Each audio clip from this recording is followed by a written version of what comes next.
Good afternoon all students. The officers classes के current affair के next class में आप सभी का स्वागत है। आप जुड़े हैं मीनाक्षी श्रीवास्तव के साथ। जैसे कि हमने इम्पॉर्टेंट पॉइंट ऑफ व्यू को कवर अप करा है, अगर आप हमारे साथ जुड़े हैं तो आपको पता होना चाहिए कि हमने बिहार के geographical, political, historical point of view को हमने कवर अप करा। साथ साथ हमने बिहार के बजट की चर्चा की है, बिहार के इकोनॉमिकल पॉइंट ऑफ व्यू से हमने बिहार की चर्चा की है। आज हम बिहार के करंट अफेयर के इंपॉर्टेंट पॉइंट ऑफ व्यू की चर्चा करेंगे, इस वजह से हम आपके साथ जुड़े हैं। तो हमारे साथ क्लासेस में बने रहिएगा ताकि इंपॉर्टेंट पॉइंट ऑफ व्यू आपके कवर अप हो जाए और साथ ही साथ आपका रिवीजन हो जाए। हम जो क्लासेस लेकर आए हैं आपके समक्ष, ये सोचकर नहीं कि हमें आपको नई चीज़ें बतानी है। हमें पता है कि एग्ज़ाम के सिर्फ 11-12 दिन बचे हैं और आपकी स्ट्रैटेजी भी काफ़ी अच्छी है, आपने पढ़ाई भी बहुत अच्छे से की है। लेकिन इस क्लासेस को देने का सबसे मेन मुद्दा ये है और इम्पोर्टेंस ये है कि हम आपके एक बेस्ट रिवीजन के साथ आपसे जुड़ना चाहते हैं, ताकि हम आपको बहुत अच्छे तरीके से बिहार के सारे करंट अफेयर को रिवाइज करा सके। तो कुछ चीज़ें ऐसी होती हैं जो सुनकर भी समझ में आती है, याद होती है, क्योंकि जो चीज़ें आपके माइंड से स्किप हो गई हो, क्लासेस से जुड़े रहने के बाद आपको ये सारी चीज़ें आपके दोबारा से वो रिमाइंड एंड रिकॉल हो जाएगा। तो चलिए हम उसके साथ जुड़े हैं। बिहार करंट अफेयर के इम्पॉर्टेंट पॉइंट ऑफ व्यू के साथ चर्चा करते हैं। अगर बात करें हम पीके शाही बिहार के नए महाअधिवक्ता, इंपॉर्टेंट पॉइंट है। 13 जनवरी 2023 को बिहार सरकार ने राज्य के पूर्व मंत्री, पटना उच्च न्यायालय के वरिष्ठ अधिवक्ता प्रशांत कुमार शाही को राज्य का नया महाअधिवक्ता नियुक्त किया है। प्रशांत कुमार शाही अब हमारे उच्च न्यायालय के महाअधिवक्ता हैं। इसके पहले जो है वो ललित किशोर जी थे, उनके जगह पे रिप्लेस करके प्रशांत कुमार शाही को लाया गया है। अगर हम ललित किशोर जी की चर्चा करें तो ये पटना हाई कोर्ट में 21वें महाअधिवक्ता के रूप में थे, जो 31 जुलाई 2017 से हमारे हाई कोर्ट के साथ महाअधिवक्ता के तौर पे जुड़े थे। अगर हम नेक्स्ट पॉइंट की बात करें तो प्रशांत कुमार शाही पूर्व में बिहार के महाअधिवक्ता रह चुके हैं। वर्ष 2005 से 2010 तक वे राज्य सरकार के एडवोकेट जनरल रहे थे। इन्हें नीतीश कुमार की सरकार में शिक्षा मंत्री भी बनाया गया था। तो ये एक बहुत इंपॉर्टेंट पर्सन है जिसके बारे में आप सभी को पता ही होगा, लेकिन दोबारा से हमने उसको रिकॉल करवा दिया है। तो ये भी एक वीवीआई पॉइंट ऑफ व्यू से हो सकता है जो आपके सवाल में पूछे जा सकते हैं। अब उसके आगे की हम चर्चा करते हैं। पटना सिटी में, उसके आगे हम देखते हैं पटना सिटी में प्राचीन पाटलिपुत्र के अवशेष। बिहार राज्य सरकार ने प्राचीन पाटलिपुत्र के अवशेष की खोज करने के लिए ग्राउंड पेट्रेटिंग राडर यानी कि जीपीआर से सर्वे शुरू करवाया है। ये इंपॉर्टेंट है, ग्राउंड पेट्रेटिंग राडर यानी कि जीपीआर से सर्वे शुरू करवाया गया है, जिसमें प्राचीन पाटलिपुत्र के अवशेष मिलने के संकेत मिल रहे हैं। तो ये एक important historical point of view से एक अहम मुद्दा है हमारे बिहार के लिए। एक ऐतिहासिक खोज की जा रही है जिसके संकेत मिले हैं। कहाँ मिले हैं? तो आपके ये अवशेष पाटलिपुत्र यानी पटना सिटी में मिले हैं। जीपीआर सर्वे वर्तमान गुलजार बाग के इर्द गिर्द के क्षेत्रों में आईआईटी कानपुर की टीम द्वारा किया जा रहा है। ये इंपॉर्टेंट है कि आईआईटी कानपुर की टीम मिलकर ये सर्वे कर रही है। इस टीम ने बताया है कि गुलजार बाग के इर्द गिर्द 490 बीसी से लेकर 180 बीसी के बीच की ईंट की दीवारों के संकेत मिले हैं। तो ये हमारे लिए एक अच्छा संकेत है कि एक और ऐतिहासिक चीज खोजी जा रही है, एक बहुमूल्य वस्तु खोदी जा रही है जो हमारे बिहार के लिए और अच्छा साबित हो सकती है, और हिस्टोरिकल पॉइंट ऑफ व्यू से ये कुछ और अच्छा हमारे लिए होगा ही, हमारे लिए एक अच्छा साबित होने जा रहा है।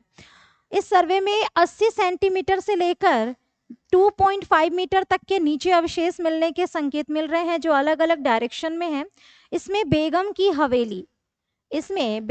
हवेली और बीएनआर ट्रेनिंग कॉलेज के नीचे भी अवशेष के संकेत मिल रहे हैं। सर्वे में लगी टीम के अनुसार बीएनआर ट्रेनिंग कॉलेज के मैदान के 1 मीटर मल्टी स्ट्रक्चर अवशेष के संकेत मिल रहे हैं। विशेषज्ञों की माने तो एक ऐसी टनल का साक्ष्य मिल रहा है जो गंगा नदी की तरफ जाती होगी। इस सर्वे के 3D प्रोफाइल में मौर्य काल के 1 मीटर से लेकर 3 मीटर तक के स्ट्रक्चर दिखाई दे रहे हैं। तो मौर्य काल के रिगार्डिंग एक और important historical point of view हमारे साथ जुड़ने जा रहा है। बस अब इसके कार्य को पूरा करने की देर है। तो मुझे लगता है कि ये चीज आपके हिस्ट्री से कनेक्ट करके पूछे जा सकते हैं, क्योंकि आप सभी को पता है कि प्रीलिम्स में भी क्वेश्चंस पूछने का तरीका बदल चुका है। कुछ ऐसे भी क्वेश्चंस होते हैं जो इंटरकनेक्टेड क्वेश्चन होते हैं, लाइक अगर हम हिस्टोरिकल ज्योग्राफी की बात करें या जियो पॉलिटिक्स के टॉपिक की बात करें या फिर पॉलिटिकल ज्योग्राफी की बात करें, तो क्वेश्चंस इंटरकनेक्टेड होते हैं। बिहार स्पेशल के साथ और बिहार हिस्ट्री के साथ इस तरह के क्वेश्चंस इंटरकनेक्टेड हो सकते हैं, तो आपको खास ख्याल रखना है इन चीजों का। आइए नेक्स्ट बात करते हैं। 11 जनवरी 2023 को जर्मनी से मंगाया गया नया 3D डोम स्क्रीन तारामंडल पटना पहुंच गया है। इसमें क्या क्या है तो हम देखते हैं। इसको लगने से जल्द ही पटना के लोगों को तारामंडल में 3D स्क्रीन पर तारों की दुनिया को देखने और समझने का अवसर मिलेगा। पटना के तारामंडल के आधुनिकीकरण की जिम्मेदारी जर्मन कंपनी कार्ल जाइस को दिया गया है। ये इंपॉर्टेंट है, ये आपके सवाल में पूछे जा सकते हैं कि तारामंडल पटना की 3D स्क्रीन में आधुनिकीकरण यानी कि मॉडर्नाइजेशन जो टेक्नोलॉजी का यूज करा जाएगा वो किसके तहत करा जाएगा, तो जर्मन कंपनी कार्ल जाइस के द्वारा। लगभग 34 करोड़ रुपए से आधुनिकीकरण होने से यहाँ सौर मंडल पर बनी वर्ल्ड क्लास फिल्में देख सकेंगे। इसके साथ ही प्रोजेक्ट आरबीजी किरणों को कंप्यूटर के माध्यम से मिश्रित कर 3D शो के लिए वास्तविक रंगों का निर्माण करेगा। अप्रैल 2023 के पहले सप्ताह तक दर्शक यहां नए अंदाज में तारों की दुनिया से रूबरू हो सकेंगे। तो ये और अच्छी बात है कि पर्यटक स्थल बिहार में जो अब तक बने हुए हैं, बहुत सारे पर्यटक स्थल है, बहुत सारे धार्मिक स्थल भी हैं, तो तारामंडल उनमें से एक है। और तारामंडल को अच्छे तरीके से मॉडिफाई करके मॉडर्नाइजेशन किया जा रहा है, एक उच्च तकनीक का प्रयोग करके, हाई टेक्नोलॉजी का प्रयोग करके, जो एक अच्छी खबर हमारे बिहार के लिए हो सकती है। चलिए नेक्स्ट पॉइंट पे बढ़ते हैं। तो हम देख सकते हैं कि देश के 500 आकांक्षी प्रखंड कार्यक्रम में बिहार के 61 प्रखंड शामिल।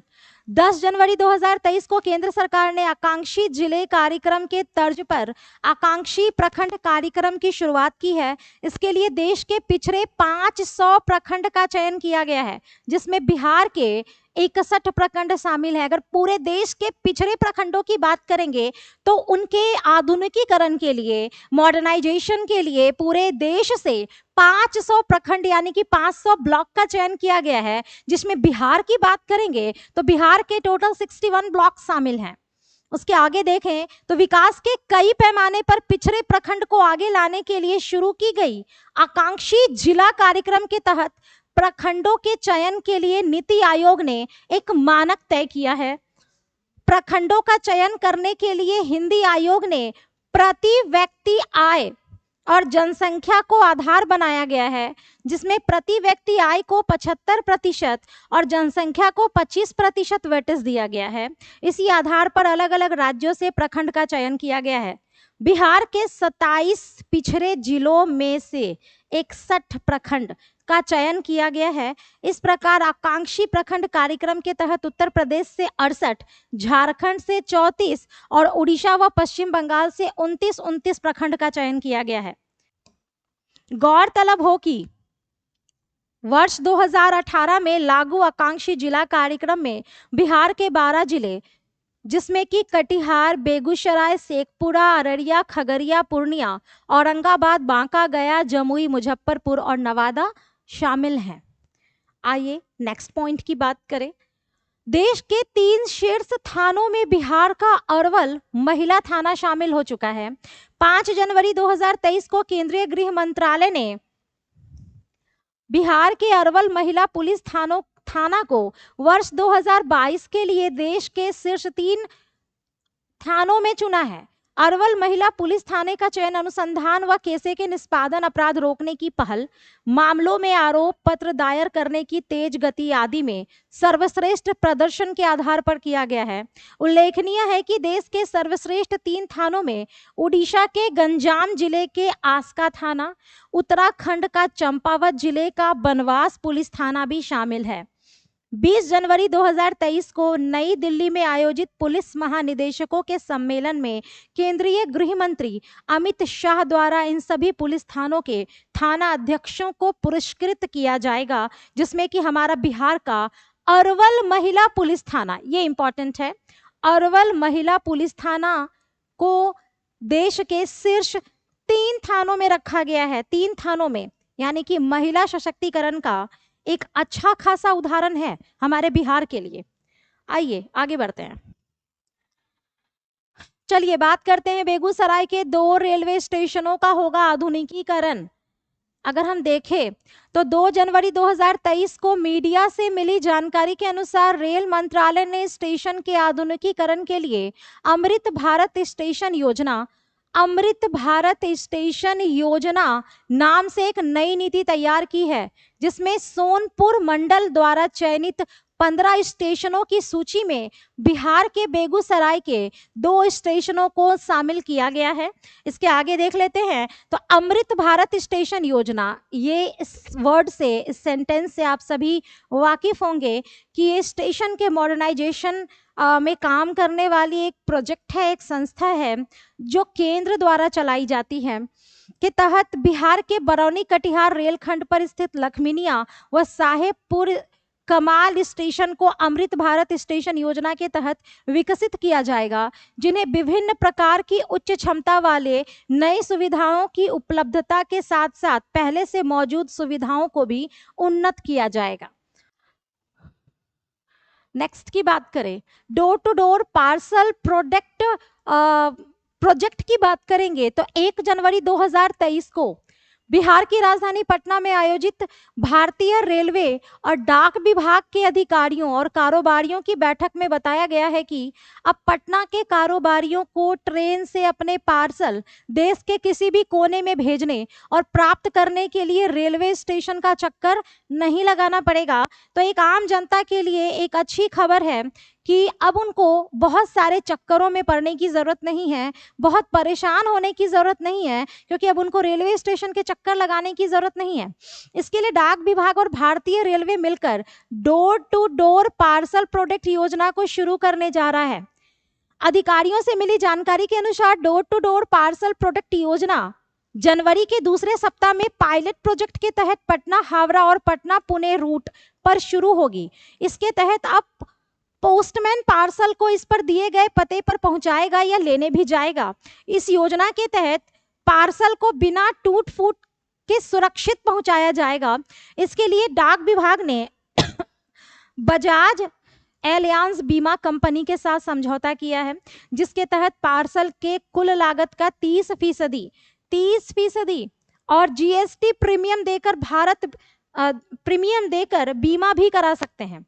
तो ये तो बहुत अच्छी बात है कि अब बहुत ज़्यादा हैरान होने की, बहुत ज़्यादा परेशान होने की ज़रूरत नहीं है। अब ये डोर टू डोर, जिस तरह आपके नॉर्मल पार्सल आपके घर तक पहुंचाए जाते हैं, अब इन सेवाओं द्वारा भी अब आसानी से आप उसको प्राप्त कर सकते हैं। इसके तहत 100% बीमा का लाभ कारोबारियों को मिलेगा। इसके अलावा कारोबारियों का पार्सल भी बुकिंग स्थान पर 24 से 36 घंटे के बीच पहुंचा दिया जाएगा। सुपर फास्ट सेवा जो भारत सरकार के द्वारा विकसित की गई है और अब वो उसका शुभारंभ होने जा रहा है। इस योजना के तहत 35 से 100 किलो तक पार्सल बुक किया जाएगा। ये बहुत अच्छी बात है।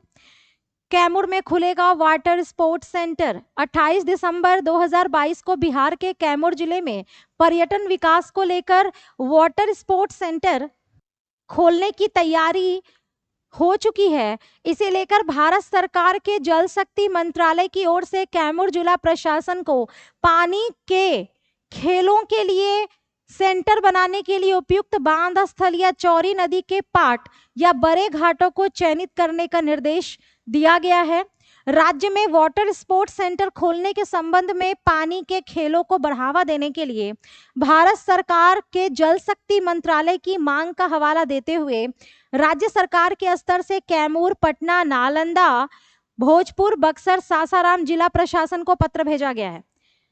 गौरतलब है कि कैमूर से सटे उत्तर प्रदेश के गोरखपुर में राज्य की झीलों में एक रामगढ़ झील में उत्तर प्रदेश सरकार वाटर स्पोर्ट्स सेंटर का संचालन कर रही है। वहां पानी के राज्य स्तरीय और राष्ट्र स्तरीय की प्रतियोगिता आयोजित कराई जाती है। अब बहुत जल्द हमारे बिहार में भी इसका शुभारंभ होने जा रहा है। तो हमारे बिहार एक कदम और प्रगतिशील की ओर बढ़ रहा है खेल जगत के क्षेत्र में भी। आइए आगे बढ़ते हैं। कैमूर जिले के करकटगढ़, तेल्हाड़, कुंड, जगदवा डैम समेत पहाड़ी वादियों में कई ऐसे मनोरम जल क्षेत्र हैं जहां लोग विशेष अवसरों समेत वर्ष भर आते जाते रहते हैं।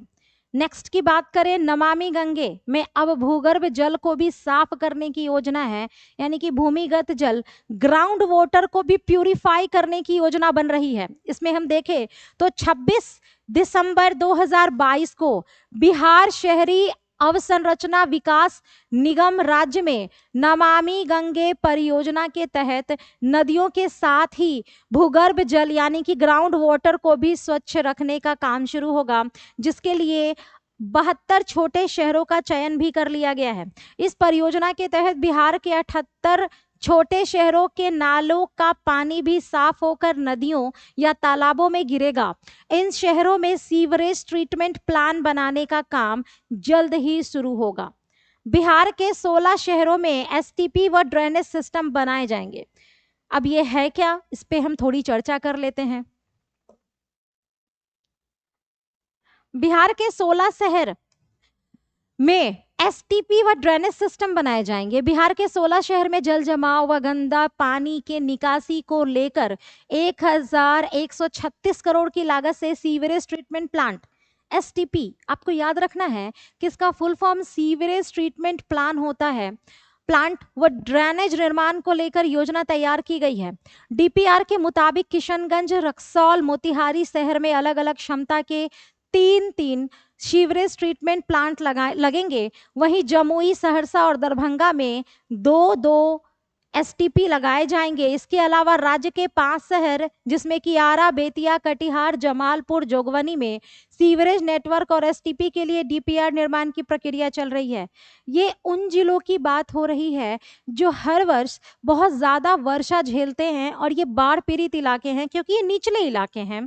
समुद्र तल से इसकी ऊंचाई बहुत ज़्यादा नहीं है, कहीं कहीं इसकी ऊंचाई 25 मीटर है, कहीं कहीं इसकी ऊंचाई 30 से 32 मीटर ही है।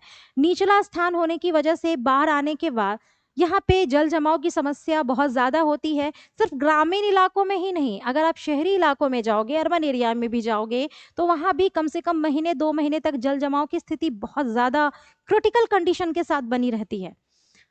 आइए, तो ये एक अच्छी शुरुआत है जो कि सरकार के द्वारा करवाई जा रही है। हो सकता है कि आने वाले 2-4 सालों के बाद इससे हमें निजात मिल जाए। राज्य के 16 में से 3 शहर दिगवारा, मनिहारी और तेघड़ा में राज्य के 16 में से 3 शहर दिगवारा, मनिहारी और तेघड़ा में फीकल सेल्स स्लज ट्रीटमेंट प्लांट यानी कि मानव मल प्रबंधन पर काम होगा। इस प्लांट के जरिए शौचालय टैंक के गाद से जैविक खाद बनाई जाएगी। चलिए, ये भी और अच्छी बात है जो डेवलपमेंट की तरफ धीरे धीरे वो बढ़ रहा है और इन सारे चीज़ों पे भी काम हो रहे हैं। ये इम्पॉर्टेंट आया। राम वृक्ष बेनीपुरी एक महान और एक प्रसिद्ध लेखक हैं, इनकी चर्चा करते हैं। राम वृक्ष बेनीपुरी का स्मारक 20 दिसंबर 2022 को बिहार के मुजफ्फरपुर के बेनीपुरी चेतना समिति न्यास के सचिव डॉक्टर महंत राजीव रंजन दास ने बताया कि बागमती बांध के किनारे बिहार सरकार की ओर से आवंटित जमीन पर राम वृक्ष बेनीपुरी के स्मारक निर्माण के प्रस्ताव को सरकार ने मंजूरी दे दी है। इनका जन्म 23 दिसंबर 1899 को उनके पैतृक गांव मुजफ्फरपुर जिले के बेनीपुर गांव के एक भूमियार ब्राह्मण परिवार में हुआ था। उसी के आधार पर उनका उपनाम पड़ा है बेनीपुरी। उनके गांव के नाम पर। राम वृक्ष बेनीपुरी भारत के एक महान विचारक, चिंतक, मनन करने वाले क्रांतिकारी साहित्यकार, पत्रकार और संपादक रह चुके हैं। बिहार का हरित बजट पिछले साल की तुलना में 3.26% कम हुआ। 16 दिसंबर 2022 को बिहार का तीसरा वित्तीय वर्ष 2022 से 23 का हरित बजट शीतकाल सत्र में पेश किया गया। पिछले वर्ष की तुलना में हरित बजट में 3.26% की कमी आई है। हरित बजट के अंतर्गत चिन्हित विभागों की योजनाओं और कार्यक्रम पर बजट आवंटन में कमी आई है, क्योंकि वर्ष 2021-22 में बजट 79,359 करोड़ रुपए था, जो 22-23 में घटकर 79,255 करोड़ रुपए हो गया है, जबकि कार्यक्रम का कुल बजट आवंटन भी 29,337 करोड़ रुपए से कम होकर 28,380 करोड़ रुपए हो गया है। गौरतलब है कि बिहार देश का पहला ऐसा राज्य है जो हरित बजट पेश कर रहा है। इससे विभागों द्वारा पर्यावरण संरक्षण के लिए चलाई जा रही योजनाओं के क्रियान्वयन में मदद मिलेगी। आइए नेक्स्ट बात करते हैं। रक्सौल हल्दिया एक्सप्रेसवे। बिहार को जल्द ही एक नए रक्सौल हल्दिया एक्सप्रेस वे की सौगात मिलने जा रही है। Raxaul Haldia expressway. बिहार के रक्सौल से पश्चिम बंगाल के हल्दिया तक ग्रीनफील्ड एक्सप्रेस वे के निर्माण के लिए डीपीआर तैयार की जा रही है। एक्सप्रेस वे का निर्माण 2023 में शुरू होगा, यानी कि शुरुआत अब होने वाला है। करीब 695 किलोमीटर लंबी रक्सौल हल्दिया एक्सप्रेस वे के निर्माण में करीब 54,000 करोड़ रुपए की लागत आएगी। 54,000 करोड़। इसके साथ ही इस सड़क को पूरा करने की समय सीमा 2025 तय की गई है। रक्सौल हल्दिया एक्सप्रेस व बिहार के कई जिलों से होकर झारखंड व पश्चिम बंगाल के हल्दिया तक पहुंचेगा। तो ट्रांसपोर्ट के पॉइंट ऑफ व्यू से ये ज्यादा अच्छा है। ये एक्सप्रेस वे क्यों बनाए जाते हैं? ताकि आपकी दूरी को वो कम कर सके और आसान बना सके। इस दौरान यह राज्य के करीब 9 जिलों से होकर गुजरेगा। इनमें पश्चिम चंपारण, पूर्वी चंपारण, मुजफ्फरपुर, सारण, पटना, बिहार शरीफ, शेखपुरा, जमुई और बांका शामिल है। इसके बाद यह एक्सप्रेसवे झारखंड में प्रवेश कर सरैयाहाट, नौनीहाट व दुमका से पश्चिम बंगाल के पानागढ़ से हल्दिया पोर्ट चलाया जाएगा। हमने इंपॉर्टेंट पॉइंट ऑफ व्यू को डिस्कस करा है। उम्मीद है मुझे कि आपका एक अच्छा खासा रिवीजन हो गया होगा अभी तक आपके एग्जामिनेशन पॉइंट ऑफ व्यू से। तो आज के क्लास को हम यही खत्म करते हैं। नेक्स्ट क्लास में हम फिर आपसे मिलते हैं द ऑफिसर्स क्लासेस के साथ। आप हमारे ऑफिसर्स क्लासेस की टीम के साथ बने रहिए, हमारे क्लासेस के साथ बने रहिए, और जो फ्री टेस्ट सीरीज हम प्रोवाइड करवा रहे हैं 69 स्पेशली आपके एग्जामिनेशन पॉइंट ऑफ व्यू से, तो ये फ्री टेस्ट सीरीज के मॉक टेस्ट सीरीज को देने से चूकिए मत। हमारे इंस्टीट्यूट आइए, जो कि मैं दोबारा से आपको एड्रेस बता देती हूँ। यहाँ पहुँचने के लिए आपको इनकम टैक्स चौराहा पटना आना पड़ेगा। पटना के इनकम टैक्स चौराहा से आपको लेफ्ट टर्न लेना पड़ेगा। वहाँ से 50 से 70 या 100 कदम की दूरी तक पहुँचते पहुँचते आपको हमारा इंस्टीट्यूट मिल जाएगा। तो आप यहाँ तक पहुँचिए और फ्री टेस्ट सीरीज का आनंद लीजिए। एक बेस्ट टेस्ट सीरीज के साथ हम आपके साथ बने हुए हैं आपके एग्जामिनेशन तक। तो अगले क्लास में हम फिर मिलते हैं। तब तक के लिए take care and all the best and do study hard.